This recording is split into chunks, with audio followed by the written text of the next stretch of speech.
Hola, aquí en Consultándole a Gloria H.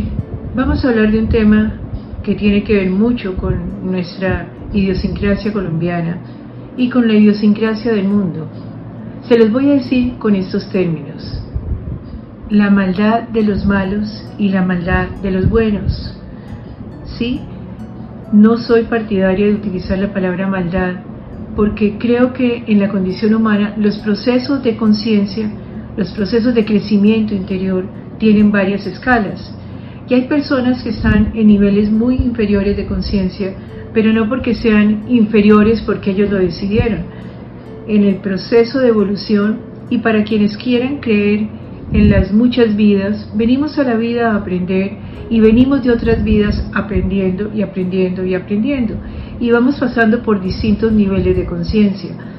Todos no estamos en el mismo curso. Así como se habla de un colegio, que en un colegio hay gente en grado kinder y hay gente en grado 11, y tú no puedes evaluar a la persona del grado de kinder con la mirada de la persona del grado 11. Un niño o una niña de kinder no sabe ni logaritmos, ni sabe cálculo, ni sabe muchísimas cosas, pero no porque sea ignorante, sino que en su proceso de crecimiento todavía no ha llegado allá.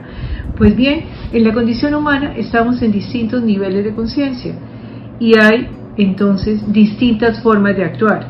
La influencia de la cultura es grandísima, todos no hemos tenido las mismas oportunidades. Y aquí viene lo importante: hay los actos que llamamos malos. Muchísima gente me pregunta, ¿hay gente mala? Yo personalmente, como psicóloga, no creo que haya gente mala. Creo que hay gente enferma o en niveles de conciencia muchísimo más bajos. Eso no significa que no tengan que asumir las consecuencias de lo que vivan. Si unimos un poco con la famosa filosofía del cristianismo, donde de alguna forma cada persona es un reflejo de Dios, cada persona es un poco un Dios, el prójimo es un poco ese Dios, pues esas personas de niveles de conciencia muy bajos, o los que llamaríamos malos, que actúan de una forma que nos molesta, que nos golpea, que nos hiere, que nos ofende, pues son personas que están aquí para enseñarnos y para ayudarnos a crecer. Tú no podrías aprender, nadie podría aprender rodeado siempre de gente igual a nosotras o a nosotros. Si yo soy buena y estoy rodeada de gente buena, no tengo nada que aprender. Pues qué chévere este proceso de buenos con buenos, por decir esos términos que, repito, son maneras de hablar para poder hacer fácil entender esta teoría de que los malos, la maldad de los malos y la maldad de los buenos, que es lo que les quiero decir. Entonces, todo el mundo no está en el mismo nivel de conciencia, todos no venimos a aprender lo mismo, y hay personas que tienen unos aprendizajes diferentes de otros, pero todos nos necesitamos, porque si no hay el contraste no podemos aprender. Si todo es blanco, yo no sé qué es el negro. Si no hay contraste, si no hay el famoso contrario, no podría aprender. ¿Cuándo valoras mucho un plato de comida? Cuando has tenido hambre o fatiga. Entonces igual aquí, los buenos, los llamados buenos y los llamados malos, entre comillas, nos necesitamos los unos a los otros. Aquellos momentos de la historia o de tu propia vida que más te han dolido porque algo o alguien causó un impacto en tu vida, posiblemente sean los momentos que más te van a enseñar. De ti depende cómo manejes esa información. La puedes manejar, ese conocimiento, esa experiencia, para amargarte, para renegar, para desear vengarte, o la puedes manejar para poder crecer y decir: realmente estoy aprendiendo. Realmente el momento más difícil de mi vida fue aquel donde más aprendí, donde más me dolió, pero también donde más aprendí. Por eso las muertes de las personas que queremos muchas veces son momentos de aprendizaje muy grandes. Entonces venimos a la vida a eso, a aprender, y aprendemos, entre comillas, de lo bueno y de lo malo. No solamente podríamos esperar que hubiesen situaciones agradables, felices. Hay muchísimas personas que consideran que vienen a la vida a disfrutar. Claro, venimos a la vida a disfrutar, sí, pero venimos a la vida a aprender. Y para poder llegar a ese disfrute hemos tenido que pasar por varios procesos nada fáciles de manejar. Pues bien, entonces hay maldad o hay situaciones incómodas o situaciones muy dolorosas o tragedias muy fuertes. ¿Por qué sucede? Y hay quien mete aquí hasta Dios. ¿Dios por qué deja que las cosas sucedan? No, no es Dios. Son las condiciones humanas que de alguna manera estamos aprendiendo y por eso se necesitan los momentos difíciles. No es lo mismo un momento de un guerrillero a un miembro del ejército. Y uno podría decir que un acto del guerrillero es distinto al acto del el personal del ejército. ¿Por qué? Porque tiene más responsabilidad el personal del ejército o de la policía. Así hagan o realicen el mismo hecho, hay una diferencia entre la maldad del bueno y la maldad del malo. La maldad del malo, por favor, entendiendo las palabras, el guerrillero no es malo, es un hombre o una mujer con oportunidades posiblemente mucho más difíciles en situaciones muy, muy complejas, que no significa que se le va a premiar lo que hace, ni más faltaba, pero son personas cuyas vidas son diferentes, y entonces un acto de un guerrillero no es lo mismo que un acto de un político, y allí es donde estamos marcando la maldad del bueno y la maldad del malo. Hemos hablado aquí en esos programas de que es diferente el abuso de un sacerdote al abuso de un hombre corriente, no porque la falta sea más o menos grave, sino por quien la realiza. Entonces la maldad del malo y la maldad del bueno. Por decir, el sacerdote sería el bueno en el cual se confía, y el hombre pervertido, enfermo, está en la calle y su maldad, por decirlo, es un poco, dijéramos, es menos grave en la medida no del hecho y de la víctima a la cual le causó el problema, sino en su actuar, porque posiblemente su ignorancia o su situación no es la misma que la de un sacerdote que se espera que esté mejor formado. Entonces todo esto para hablar de la maldad del bueno y la maldad del malo. Tratamos de tener el mismo rasero para todos y no puede ser posible. No es lo mismo la maldad de un político que la maldad de un guerrillero. El guerrillero está en unas condiciones, el político ha tenido oportunidades. Se dijo que hace un tiempo, cuando hace 20 años en Colombia, la época del paramilitarismo, o hace 15 años, de alguna forma esos paramilitares cometieron errores grandísimos, pero hubo políticos que estuvieron involucrados en sus actos. Entonces hoy estamos juzgando a las personas con el lente de lo bueno y lo malo, y no lo que hubo detrás. Los personajes no son los mismos, las historias no son las mismas. Y un guerrillero, sí, hay guerrilleros amnistiados que están sentados en el Congreso de Colombia, y hay políticos que están sentados en el Congreso de Colombia, y se les está pidiendo a los guerrilleros que digan la verdad. Sin lugar a dudas la tienen que decir, es la manera de hacer la reparación, pero la falta de un político es muchísimo más grave que la falta de un guerrillero, pero no porque las consecuencias no sean muy fuertes para las víctimas, sino por la responsabilidad de quien la ejecuta. Yo sé que este es un tema polémico, yo sé que este no es un tema fácil, pero las condiciones personales, la historia de cada quien hace que la maldad del malo sea un poco menos fuerte que la maldad del bueno, porque la maldad del bueno es absolutamente cruel y despiadada, absolutamente responsable posiblemente, porque tuvo oportunidades diferentes, porque si funge a ser bueno, entonces el ser bueno significa que lo tiene que ser en todas las circunstancias y que no puede llegar a abusar de su situación. ¿Conoces en tu medio la maldad del bueno y la maldad del malo? La maldad del bueno es aquel hombre o mujer que, abusando de su poder, de su rol o de su condición, hace actos que generan violencia en los demás.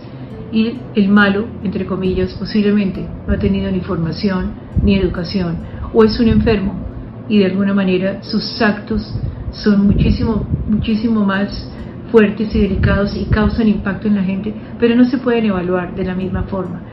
Entonces cada caso es especial. Por eso quería hablarles hoy de la maldad del bueno y de la maldad del malo. Repito, no es que exista la maldad, no lo creo. Existen actos humanos totalmente reprochables, totalmente condenables. Venimos a la vida a aprender, cada uno está en un lugar diferente, ocupando un papel diferente, enseñando y aprendiendo, pero todos no podemos ser tasados con el mismo rasero, aun cuando suene increíble.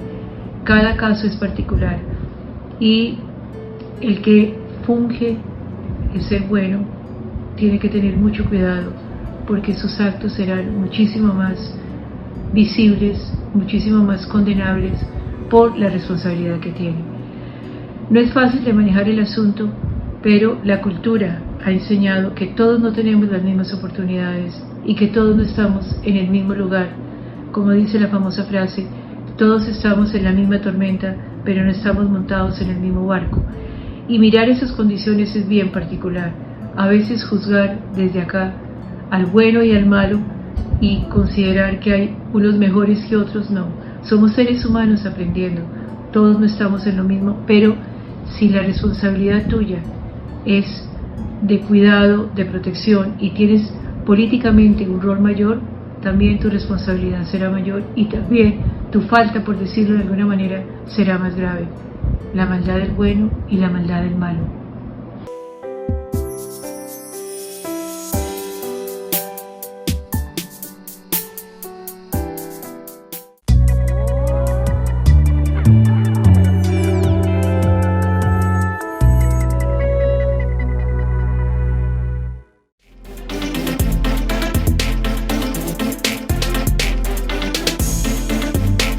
Moi, katsot kanava 2, kansamme kanavaa. Kali, muy chévere.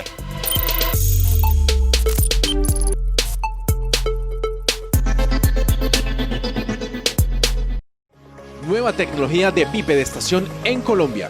Equipo que permite ponerse de pie a las personas con reducción de movilidad, funcionamiento electrónico, soportes de estabilización, diseño y fabricación a sus necesidades. Garantía de mejora de calidad de vida. Contáctanos. Tecnología a bajo costo económico. Transformando vidas, reviviendo emociones perdidas.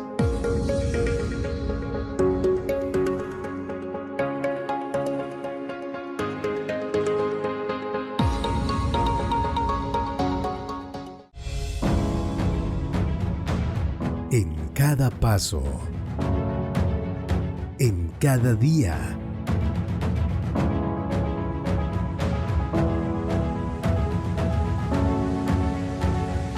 la vida es una carrera.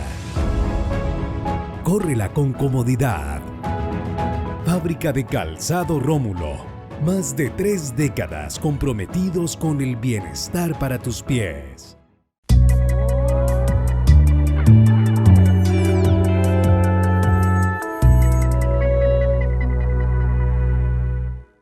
Hola, vamos a cerrar un ciclo. Vamos a terminar un periodo de la vida. La cuarentena se acaba, el confinamiento se acaba y ahora cada quien tendrá la responsabilidad de su propia vida. Es cerrar un ciclo.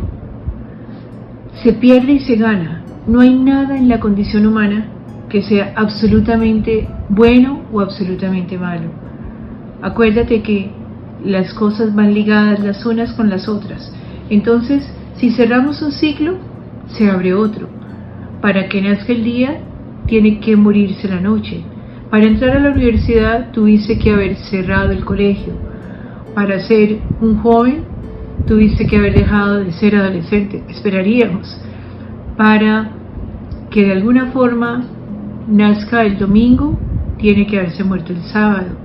La vida y la muerte están absolutamente ligadas y aquí también estamos cerrando un ciclo. Se acabó el confinamiento, pero no se ha acabado el coronavirus y seguimos en la situación. Fue una época que nos movió muchísimo. Ojalá hubieras hecho un libreto o una bitácora o escritos de cada uno de los 6 meses que estuvimos en confinamiento. Colombia es uno de los países o el país que más largo tuvo ese confinamiento. Claro, al final mucho más flojo y con muchísimas más excepciones, Pero estamos aquí ante un momento de la vida que va a ser diferente. ¿Qué aprendiste? ¿Qué hay para hacer? ¿Qué hay para corregir? ¿Qué hay para seguir repitiendo? La primera recomendación muy importante, como vamos a salir a una nueva vida, siempre se ha dicho que muchísimas personas salen a buscar divorcio. Si quieres una recomendación, que no un consejo, por favor, sé que puedes estar saturado, saturada, estás de tu compañero hasta aquí o de tu compañera, estás de la casa desesperado, pero salir a buscar soluciones inmediatas, me quiero separar, quiero salirme de mi casa, ojalá que puedas tener un poco de prudencia y que cuando la otra vez normalidad vuelva a su rutina, ya tomes la decisión. Acuérdate que hinchados, tomando decisiones hinchados o con un momento de saturación no es la mejor manera. ¿Por qué? Porque no es la situación clara para poder tomar una decisión. Si estás saturado, a lo que tienes todo el derecho, el confinamiento no ha sido fácil para nadie, espera que pase un poco esa saturación, que las aguas se bajen, que el mundo se normalice, que vuelvas a mirar a tu marido o a tu esposa con otros ojos porque ya saliste a la calle, pudiste mirar otras cosas, no mirar otras infidelidades, no, pero pudiste mirar y ser mirado y tantas otras situaciones. Ojalá que no salgas a tomar ninguna decisión precipitada. Ojalá que puedas esperar, cerrando este ciclo, dejar bajar un poco la marea y esperar cómo se normaliza la vida. Claro, del todo no se va a arreglar en un minuto. Los niños y las niñas, los muchachos siguen en clases virtuales todavía todo este mes de septiembre y posiblemente algo de octubre, pero lo importante es mesura. Cierro un ciclo y abro otro. Y lo cierro este ciclo aprendiendo. ¿Qué traigo del pasado?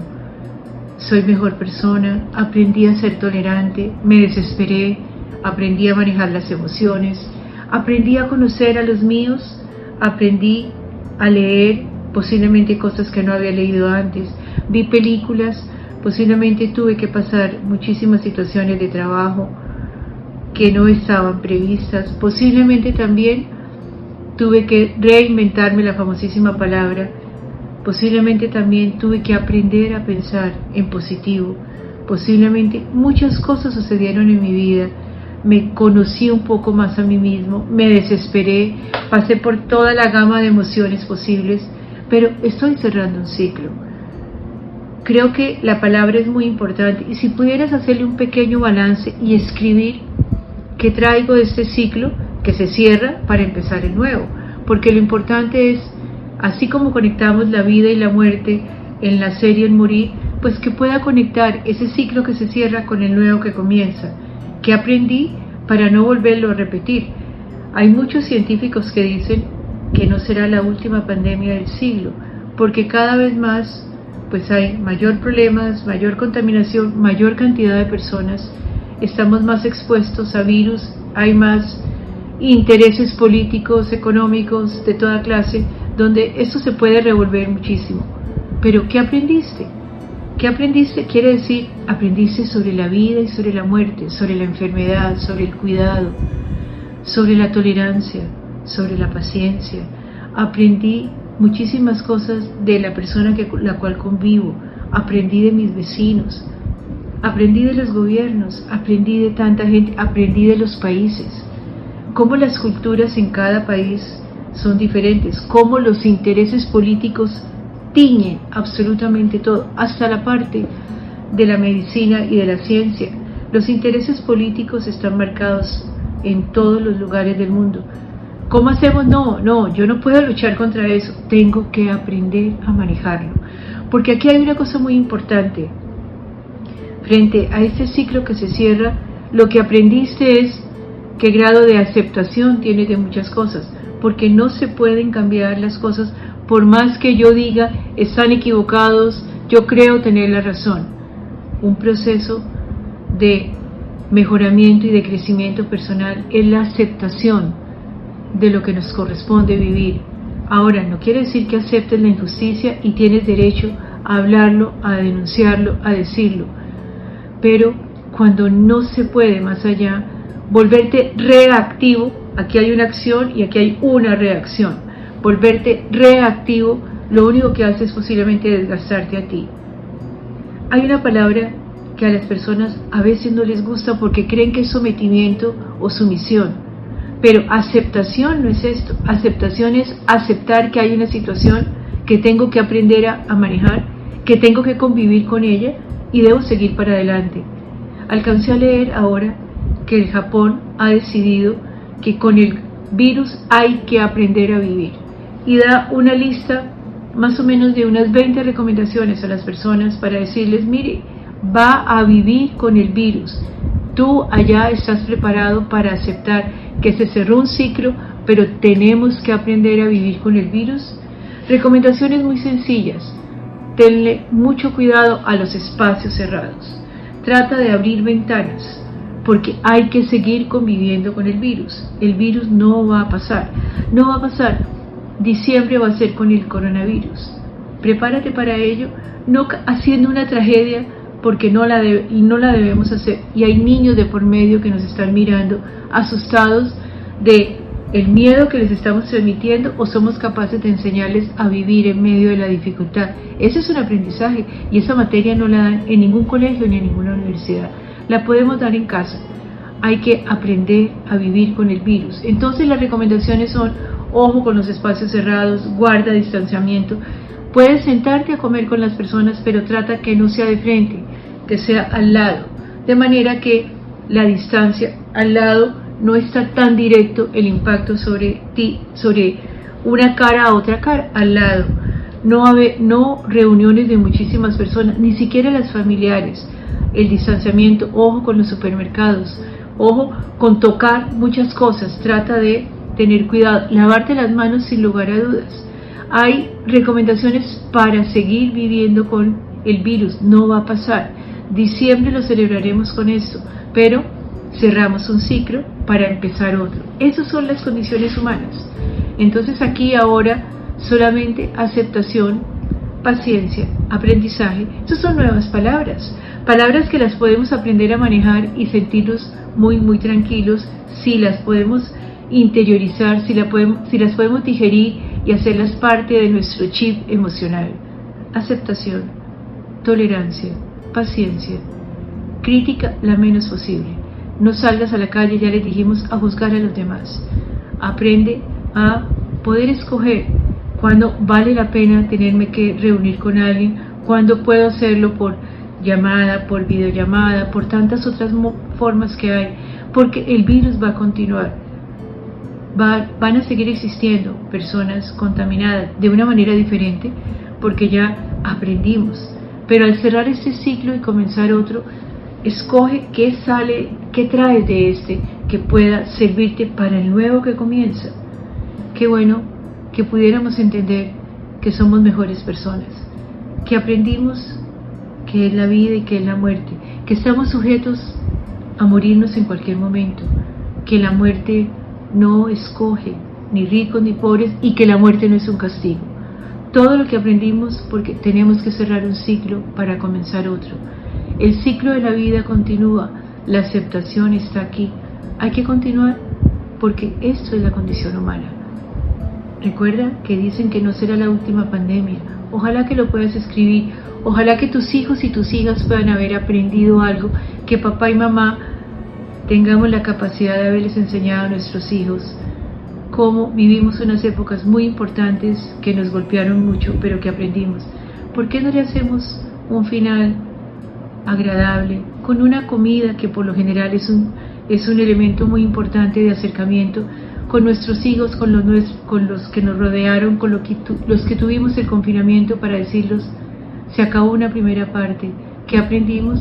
¿Qué podemos extraer de este momento? ¿Cómo lo celebramos? Y cómo, de alguna manera, si la situación, por difícil que haya sido, podemos dar gracias porque estamos vivos, y eso ya es una condición muy muy valiosa.